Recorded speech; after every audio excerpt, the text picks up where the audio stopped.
मैं एक गहरा कुआं हूं इस जमीन पर, बेशुमार लड़के लड़कियों के लिए कि उनकी प्यास बुझाता रहूं। उसकी बेपनाह रहमत उसी तरह जर्रे जर्रे पर बरसती है जैसे कुआं सबकी प्यास बुझाता है।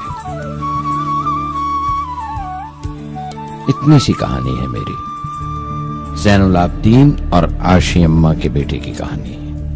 उस लड़के की कहानी जो अखबारें बेचकर अपने भाई की मदद करता था। उस शागिर्द की कहानी जिसकी परवरिश शिव सुब्रमण्य अय्यर और अय्यादुराई सोलोमन ने की। उस विद्यार्थी की कहानी जिसे पंडले मास्टर ने तालीम दी, MGK मेनन और प्रोफेसर साराभाई ने इंजीनियर की पहचान दी, जो नाकामियों और मुश्किलों में पलकर साइंसदान बना। और उस रहनुमा की कहानी जिसके साथ चलने वाले बेशुमार काबिल और हुनरमंद लोगों की टीम थी।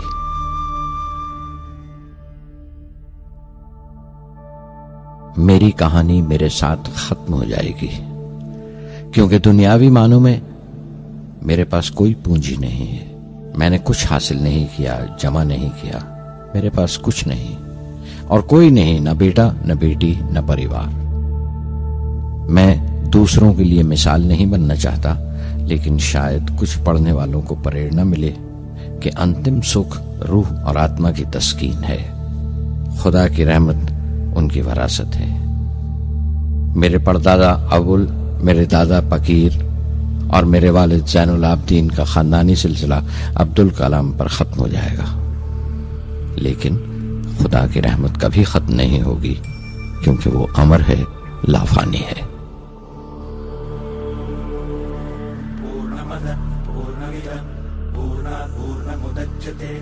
पूर्णस्य पूर्णमादाय पूर्णमेवावशिष्यते। पूर्णमदः पूर्णमिदं पूर्णात् पूर्णमुदच्यते। पूर्णस्य पूर्णमादाय पूर्णमादाय पूर्णमे।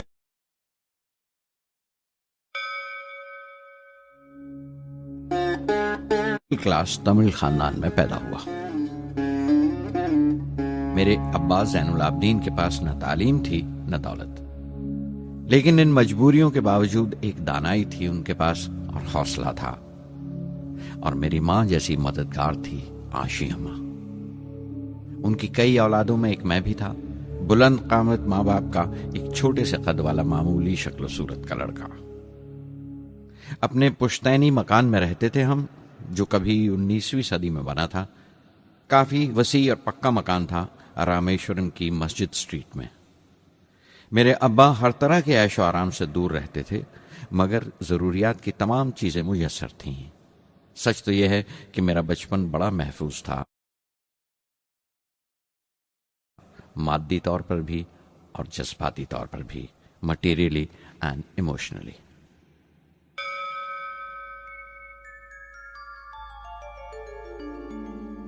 रामेश्वरम का मशहूर शिव मंदिर हमारे घर से सिर्फ 10 मिनट की दूरी पर था। हमारे इलाके में ज्यादा आबादी मुसलमानों की थी, फिर भी काफी हिंदू घराने थे जो बड़े इत्तेफाक से पड़ोस में रहते थे। हमारे इलाके में एक बड़ी पुरानी मस्जिद थी, जहां मेरे अब्बा मुझे हर शाम नमाज पढ़ने के लिए ले जाया करते थे।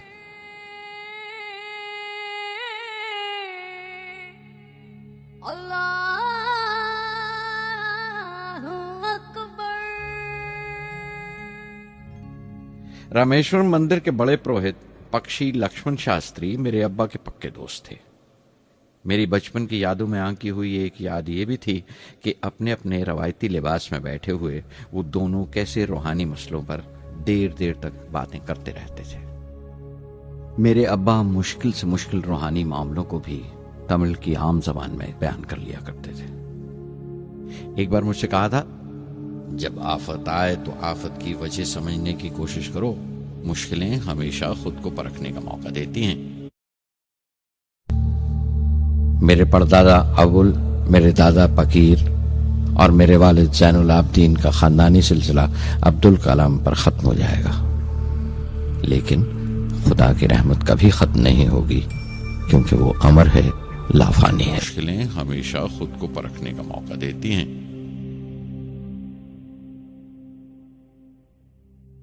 मैंने हमेशा अपनी साइंस और टेक्नोलॉजी में अब्बा के असूलों पर चलने की कोशिश की है। मैं इस बात पर यकीन रखता हूं कि हमसे ऊपर भी एक आला ताकत है, एक महान शक्ति है जो हमें मुसीबत, मायूसी और नाकामियों से निकालकर सच्चाई के मुकाम तक पहुंचाती है।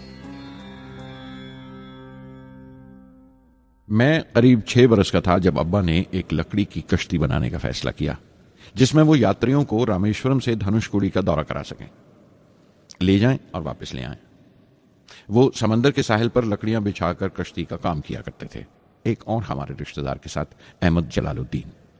बाद में उनका निकाह मेरी आपा जोहरा के साथ हुआ। अहमद जलालुद्दीन हालांकि मुझसे 15 साल बड़े थे, फिर भी हमारी दोस्ती आपस में जम गई थी। हम दोनों हर शाम लंबी सैर को निकल जाया करते थे। मस्जिद गली से निकलकर हमारा पहला पड़ाव शिव मंदिर हुआ करता था, जिसके गिर्द हम उतनी ही श्रद्धा से परिक्रमा करते थे जिस श्रद्धा से बाहर से आए हुए यात्री। जलालुद्दीन ज्यादा पढ़ लिख नहीं सके उनके घर के हालात की वजह से, लेकिन मैं जिस जमाने की बात कर रहा हूं उन दिनों हमारे इलाके में सिर्फ वही एक शख्स था जो अंग्रेजी लिखना जानता था। जलालुद्दीन हमेशा तालीम याफ्ता पढ़े लिखे लोगों के बारे में बातें करते थे, साइंस की इजाद, मेडिसिन और उस वक्त के लिटरेचर का जिक्र किया करते थे। एक और शख्स जिसने बचपन में मुझे बहुत मुतासिर किया वो मेरा कजन था, मेरा चचेरा भाई शमसुद्दीन। उसके पास रामेश्वरम में अखबारों का ठेका था और सब काम अकेले ही किया करता था। हर सुबह अखबार रामेश्वरम रेलवे स्टेशन पर ट्रेन से पहुंचता था। सन 1939 में दूसरी आलमगीर जंग शुरू हुई, द सेकेंड वर्ल्ड वॉर। उस वक्त मैं 8 साल का था। हिंदुस्तान को इत्तेहादी फौजों के साथ शामिल होना पड़ा और एक इमरजेंसी के से हालात पैदा हो गए थे। सबसे पहली दुर्घटना यह हुई कि रामेश्वरम स्टेशन पर आने वाली ट्रेन का रुकना कैंसिल कर दिया गया और अखबारों का गट्ठा अब रामेश्वरम और धनुषकोडी के बीच से गुजरने वाली सड़क पर चलती ट्रेन से फेंक दिया जाता। शमसुद्दीन को मजबूरन एक मददगार रखना पड़ा जो अखबारों के गट्ठे सड़क से जमा कर सके। वो मौका मुझे मिला और शमसुद्दीन मेरी पहली आमदनी की वजह बना। हर बच्चा जो पैदा होता है वो कुछ समाजी और आर्थिक हालात से जरूर असरअंदाज होता है और कुछ अपने जज्बाती माहौल से भी। उसी तरह उसकी तरबियत होती है। मुझे दयानतदारी और सेल्फ डिसिप्लिन अपने अब्बा से विरासत में मिला था और मां से अच्छाई पर यकीन करना और रहमदिली। लेकिन जलालुद्दीन और शमसुद्दीन की सोहबत से जो असर मुझ पर पड़ा उससे सिर्फ मेरा बचपन ही महज अलग नहीं हुआ बल्कि आइंदा जिंदगी पर भी उसका बहुत बड़ा असर पड़ा।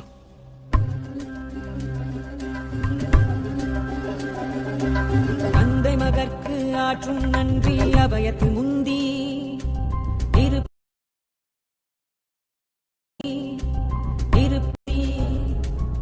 இவன் தந்தை என் உதவி இவன் அபயத்து முந்தி। फिर जंग खत्म हो गई और हिंदुस्तान की आजादी बिल्कुल यकीनी हो गई।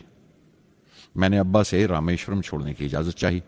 मैं डिस्ट्रिक्ट हेडक्वार्टर्स रामनाथपुरम जाकर पढ़ना चाहता था। शमसुद्दीन और जलालुद्दीन मेरे साथ रामनाथपुरम तक गए मुझे शॉर्ट्स हाई स्कूल में दाखिल कराने के लिए। जाने क्यों वो नया माहौल मुझे रास नहीं आया। रामनाथपुरम बड़ा मसरूफ शहर था और करीब 50,000 की आबादी थी, लेकिन रामेश्वरम का सुकून और इत्मीनान कहीं नहीं था। घर बहुत याद आता था और घर लौटने का कोई मौका मैं छोड़ता नहीं था।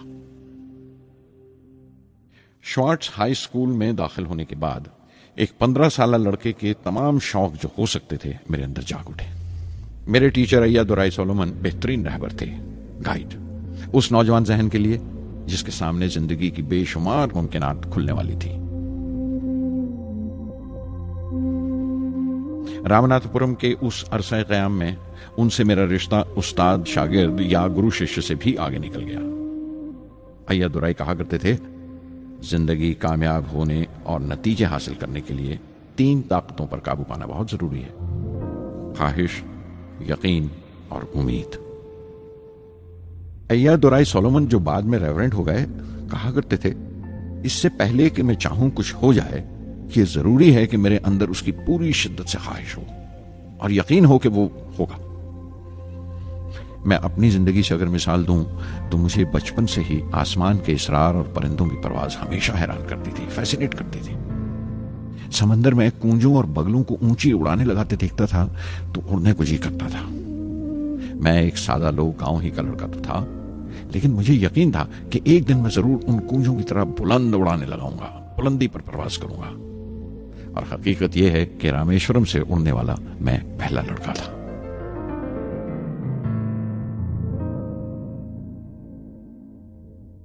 श्वार्ट्ज स्कूल में तालीम खत्म करते करते मेरे अंदर खुद एतमादी बस चुकी थी और मुझे यकीन था कि मैं जरूर कामयाबी हासिल करूंगा। मैं तालीम आगे जारी रखूंगा, उसमें कोई दूसरा ख्याल नहीं था। सन 1950 में मैं इंटरमीडिएट पढ़ने के लिए सेंट जोसेफ कॉलेज ट्रिची में दाखिल हो गया। जब बीएससी डिग्री के लिए मैंने सेंट जोसेफ कॉलेज में दाखिला लिया तो हायर एजुकेशन के माने सिर्फ इतने ही जानता था। यह नहीं जानता था कि हायर एजुकेशन के लिए कुछ और भी हो सकता है। न ये जानता था कि साइंस पढ़ के फ्यूचर के लिए और क्या मौके हासिल हो सकते हैं। बीएससी पास करने के बाद ही जान पाया कि फिजिक्स मेरा सब्जेक्ट नहीं था। अपने ख्वाब को पूरा करने के लिए मुझे इंजीनियरिंग में जाना चाहिए था। पता नहीं क्यों कुछ लोगों का ऐसा ख्याल है कि साइंस आदमी को खुदा से मुनकर कर देती है, लेकिन मेरे लिए तो साइंस एतमाद, विश्वास और रूहानी तस्कीन की वजह रही है। किसी तरह मैं MIT यानी मद्रास इंस्टीट्यूट ऑफ टेक्नोलॉजी के उम्मीदवारों की लिस्ट में तो आ गया, लेकिन उसका दाखिला बहुत महंगा था। कम से कम 1000 रुपए की जरूरत थी और मेरे अब्बा के पास इतने रुपए नहीं थे। उस वक्त मेरी आपा जोहरा ने अपने सोने के कड़े और चेन बेचकर मेरी फीस का इंतजाम किया। मुझ पर उसकी उम्मीद और यकीन देखकर मैं पसीज गया।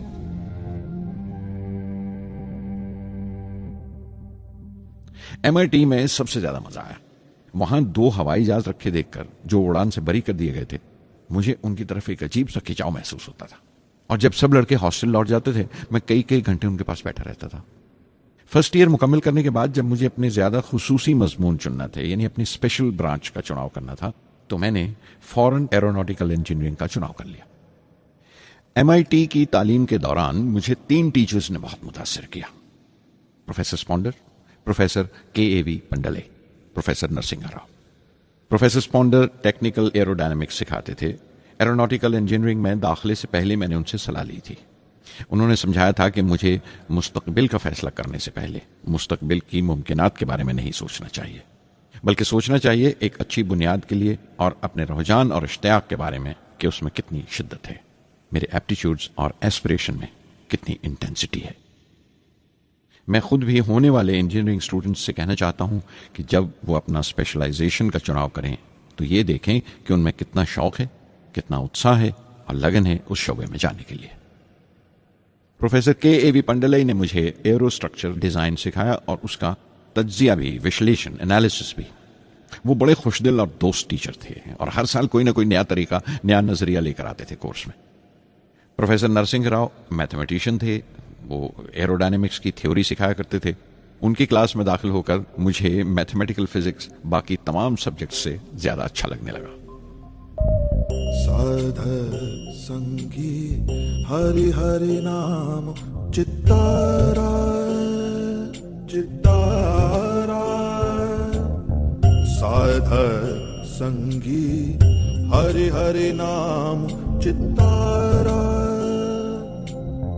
सहजी अनंतु होवे दिनु राति अंकुर भलो हमारा। साध संगी साध संगी।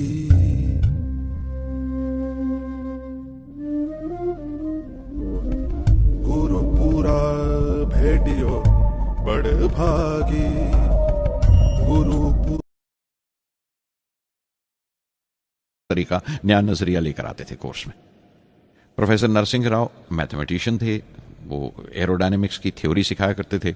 उनकी क्लास में दाखिल होकर मुझे मैथमेटिकल फिजिक्स बाकी तमाम सब्जेक्ट से ज्यादा अच्छा लगने लगा।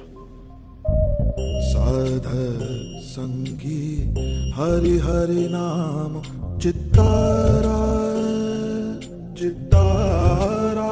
संगी हरि होवे दिनु गुरु पूरा सद्भागी पारावारी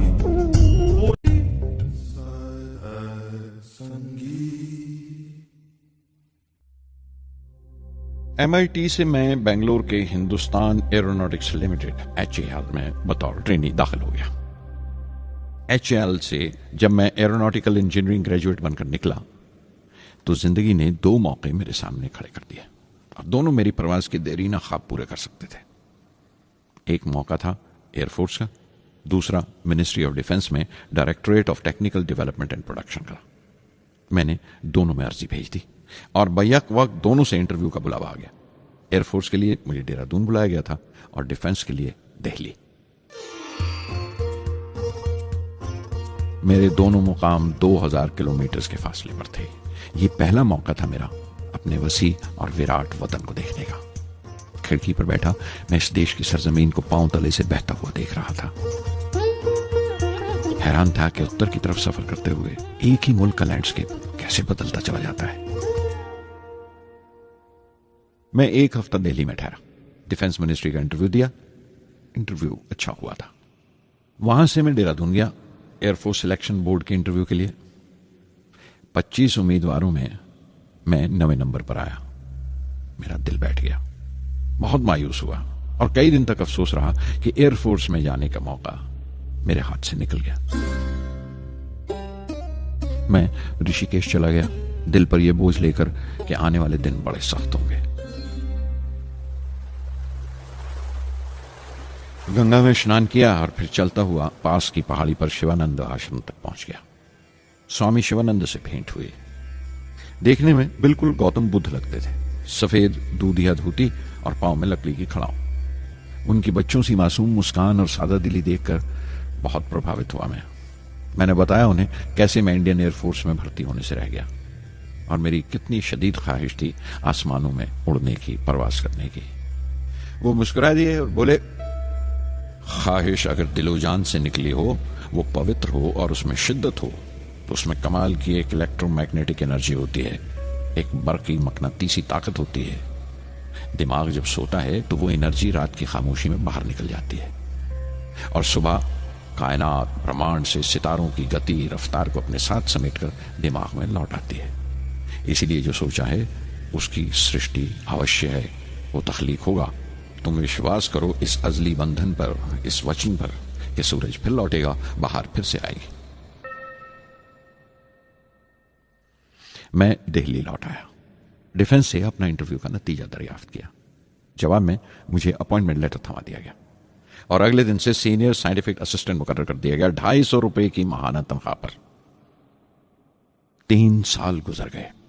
उन्हीं दिनों बेंगलोर में एरोनॉटिकल डेवलपमेंट एस्टैब्लिशमेंट ADE का एक नया महकमा खुला और मुझे वहां पोस्ट कर दिया गया। बेंगलोर कानपुर से बिल्कुल मुख्तलिफ शहर था। मैं अपने डायरेक्टोरेट की पोस्टिंग का पहला साल वहां गुजार चुका था। दरअसल हमारे देश में ये एक अजीब तरीका है, एक अजीब सा ढंग है अपने लोगों को हद दर्जा तक निचोड़ लेने का, जो हमारे लोगों को इंतहा पसंद बना देता है। शायद इसलिए कि सदियों इस देश ने गैर मुल्की तहजीबों के जख्म भी खाए हैं और उन्हें अपने दामन में जगह भी दी है। अलग अलग हुक्मरानों से वफा करते करते हम अपनी हैसियत, अपनी यकताई खो बैठे हैं। बल्कि हमने एक और ही किस्म की खूबी पैदा कर ली है कि एक ही वक्त में रहम दिल भी हैं और बेरहम भी, हसास भी हैं और बेहिस भी। जितने गहरे हैं उतने ही सतही। ऊपर से देखो तो हम बड़े खुश रंग और खूबरू नजर आते हैं, लेकिन कोई गौर से देखे तो अपने हुक्मरानों की एक बेढब नकल से ज्यादा कुछ नहीं है। मैंने कानपुर में कल्ले में दबाए हुए पान वाले नवाब वाजिद अली शाह के नकलची बहुत देखे और बेंगलोर में फिरंगियों के अंदाज में कुत्ते की जंजीर थामे टहलते हुए साहिबों की कमी नहीं थी। बेंगलोर में रहकर मैं रामेश्वरम की सुकून और गहरे शांत वातावरण के लिए तरसता था।